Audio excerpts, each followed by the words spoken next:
Hello guys, వచ్చేసాడు మీ చంద్రగడ్ అయితే వచ్చేసాడు. ఈ రోజు మనం రీ రికార్డ్ డాన్స్ కి అయితే వచ్చేసాం అనమాట. సో వీడంతప్పటి నుంచి నేను ఈ రికార్డ్ డాన్స్ కి అయితే వస్తున్నాను. సో కొద్దిసేపట్లో అయితే మనకు స్టార్ట్ చేయబోతున్నారు అనమాట. మా వాడు అయితే 1000 కళ్ళతో ఎదురు చూస్తున్నాడు ఎప్పుడెప్పుడు స్టార్ట్ చేస్తారని. కన్నులతో వేచి చూస్తున్నా అలా అన్నామో లేదు ఇలా స్టార్ట్ చేశారనమాట. మన కుర్రాలు అయితే ముందరికి వెళ్తున్నారు ఎగరడానికి. ఎరా అందరూ వెళ్తున్నారు ఎగరడానికి, మీరేం పోలేదా అని అంటే మా పిన్ని బాబాయ్ అందరూ ఏడో అన్నారనమాట. బోకు పరికెత్తుకుని కూడా అనమాట. మనం పోయి ఎగిరితే కష్టం పగవాడికి కూడా రాకూడదు గురుగారు. మరేరా ఇంకా స్టార్ట్ అయితే చేశారనమాట. వీళ్ళేమో రా రా అని డాన్స్ చేస్తున్నాడు. ఇంతలో మా పక్కన ఒక పెద్ద ఆయన వచ్చేసి తలుపు దీ వస్తాండా అన్నాడు. అందరిది ఒక బాధ అయితే మంద ఒక బాధ ఉంటుంది అనమాట. వచ్చినప్పటి నుంచి కొమ్ము భలే ఇరిటేట్ చేస్తుంది, అందుకే పీకి పడేసా. ఖతం.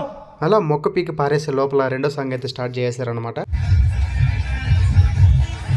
ఒక పక్క దంచవే మేనత్త కూతురు అని పాటకు డాన్స్ చేస్తా అంటే వీళ్ళెవరో టపాసాలు పెట్టారు. దాన్ని మాత్రం ఎవరు చూడట్లేదు అనమాట. అందరూ రికార్డ్ డాన్స్ నే చూస్తున్నారు. ఫుల్ కాన్సన్ట్రేట్ అది. ఇంకా మా వాడు అయితే చూడండి ఎంత కాన్సన్ట్రేట్ గా వీడియో తీస్తున్నాడు, చేయి కూడా కదపకుండా.